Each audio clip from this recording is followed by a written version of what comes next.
Hello, my friends, and welcome back. Thank you very much for being with me again today.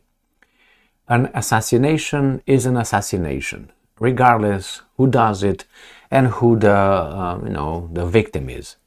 As you know, killing civilians in one part of the world is bad as it is as being on another part of the world. So let's say, I'll give you an example, the Russians killing civilians, the Ukrainian civilians, obviously that's bad, crime, however you want to call it, but the same is true if or when the Ukrainians kill Russian civilians, unless we are not just, unless our principles are not principles, and our values are just selective values depending on who's doing what. What happened now? How should I put it? I'm going to put it normal. A journalist, a man of art, a writer, Russian, he was blown up. His car was blown up. The driver died, but he survived. He is injured, he's wounded, and I think he's in critical condition. Anyway, so an assassination attempt was conducted against this writer. I don't know if he was a journalist yet. I didn't read the article. I just read the titles.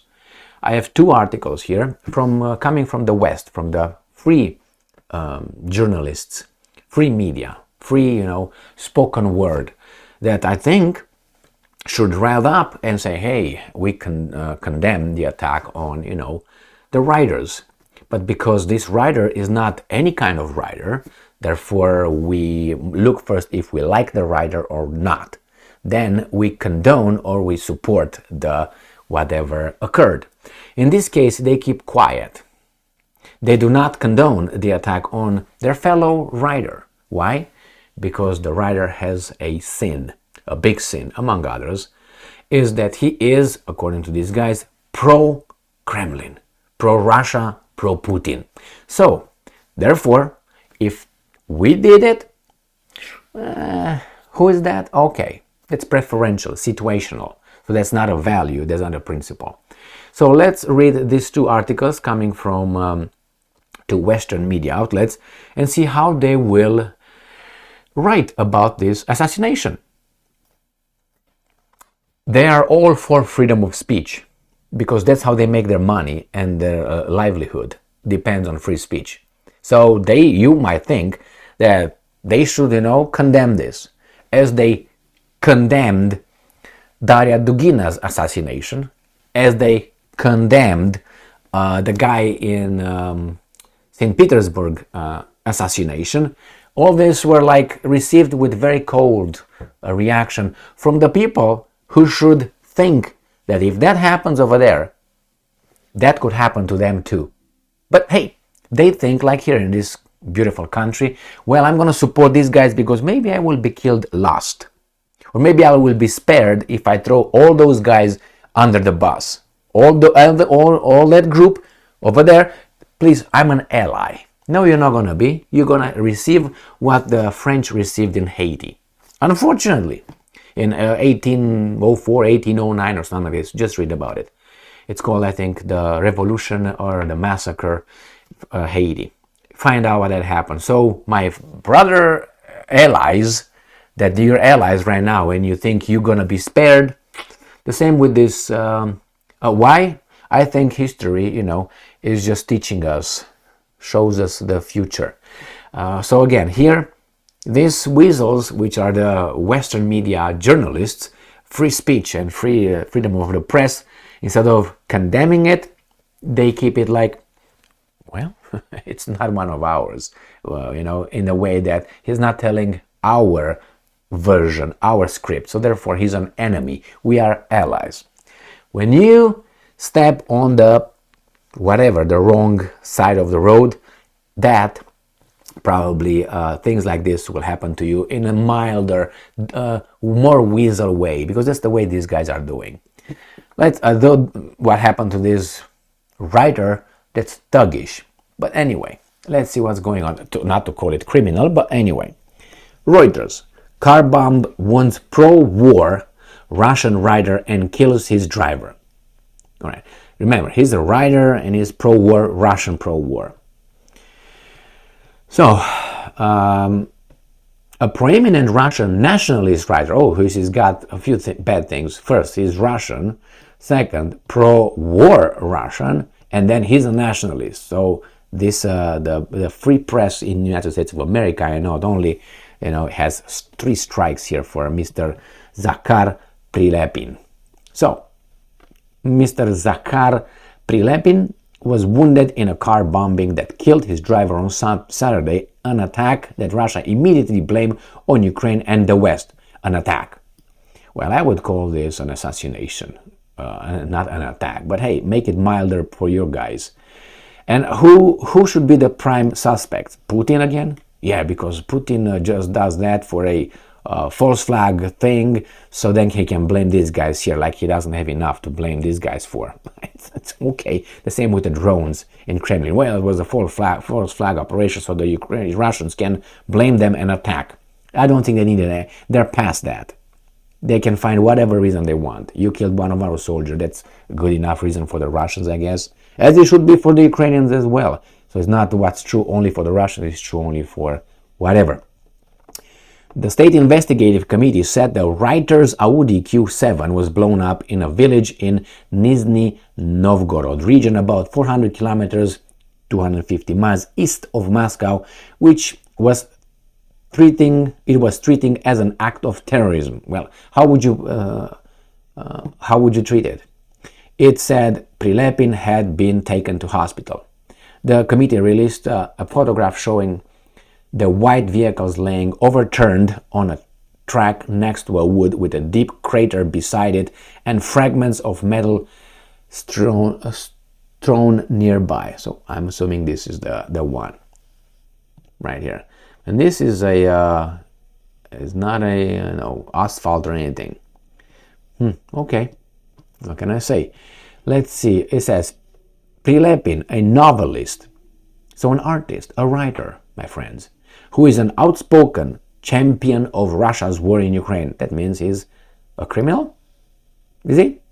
And if he's a criminal, is that the way you treat criminals in the United States of America? You just go and blow them up? Or alleged criminals? You just go and maybe abduct them and arrest them or whatever, cite them and put them in front of a judge, allow him or her to defend herself? Or this is the new rule? Well, think about these things, turn the tables and see if you would like it, or if you think that's right. So this guy is a champion of Russia's war, outspoken. He worked with his with words and sentences in Ukraine and has boasted of taking part in military combat there. Was the third preeminent pro-war figure to be targeted by a bomb since Moscow's full-scale invasion of its neighbor in February. Russia has blamed Ukraine for the death of journalist Daria Dugina and war blogger Vladlen Tatarsky in the two previous attacks. And Kiev has denied involvement. Well, stupid, no. There was no immediate word from Ukraine on the latest incident. Now, Maria Zakharova, wrote that, and I'm quoting, "The fact has come true. Washington and NATO fed another international terrorist cell, the Kiev regime." Well, whatever. The guys in the White House and Pentagon, State Department did not immediately respond to requests for comment. No comment was immediately available from Britain's foreign minister. Okay. Now they say the terrorism narrative. How do you call this? Terrorist narrative. Let's see what the other article says from Associated Press. Pro-Kremlin novelist injured in car explosion, not assassination attempt, no terrorist, no car explosion. He just, had a missed contact somewhere and it just blew up the car by itself. So this is the guy. All right. The car of a prominent pro-Kremlin novelist exploded. This is a, how do you call it, a neutral term. Exploded because it could be just exploded. A bad contact somewhere. In Russia on Saturday, injuring him and killing his driver. Russia's state news agency TASS reported citing emergency and law enforcement officials. So now, let's see how these guys are portraying this guy. The incident involving the car of Zakhar Prilepin, a well-known nationalist writer, all right, and an ardent supporter of what the Kremlin calls a special military operation in Ukraine, took place in the region of Nizhny Novgorod, about 400 kilometers, 250 miles east of Moscow. So, you know, and then they mentioned the other two guys here. And then the problem here is this.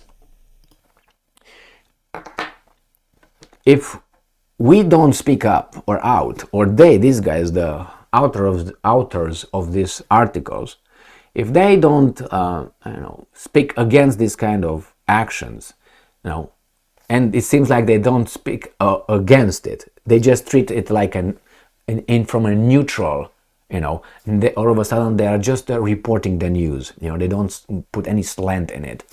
But I think they should say something about it, because if they don't say anything about this kind of treatment, can they think that some other people, the bad people, because they're the good people by definition, by default, there could be other people who see them in a certain way or depict them, attach a certain kind of label on them from a different country, and if they do the same thing because they say, you know what, I think you guys are just propagandists for a bad ideology, I don't know, disgusting whatever, right, deprived ideology, and they decide that this is the way they should deal with you, would you be okay with that? Because it seems like you're okay with this when it's not about you, because you think you're the good one and they're the bad ones. So condone assassination as it is. Now, that means that Putin would be justified to kill Putin in the same manner. For many people, I guess they would be justified. I don't think it's justified. Why? Because in order to dispense justice, we in the Western world used to have this kind of thing called, allow the person to defend himself in front of a court, judges and bring evidence, counter evidence, all this. So anyway, this is I think an awful thing that happened, not because it happened to a Russian. If that would have happened to an American or a Ukrainian or whatever, is the same act. You don't solve things like this, because if you agree with that, other people say, well, you did that, then we can do the same thing to you. And the problem is, people who are supposed to be neutral, they see this as neutral. And they're neutral in the way that, let's say, the Associated Press and Reuters, they should be neutral. They're not neutral, that one. They are on one side. So it's kind of like supporting this kind of situation by not talking against it all of a sudden. I think that's awful. Thank you very much for being with me again today. Stay strong, stay smart, look for the truth, and be just.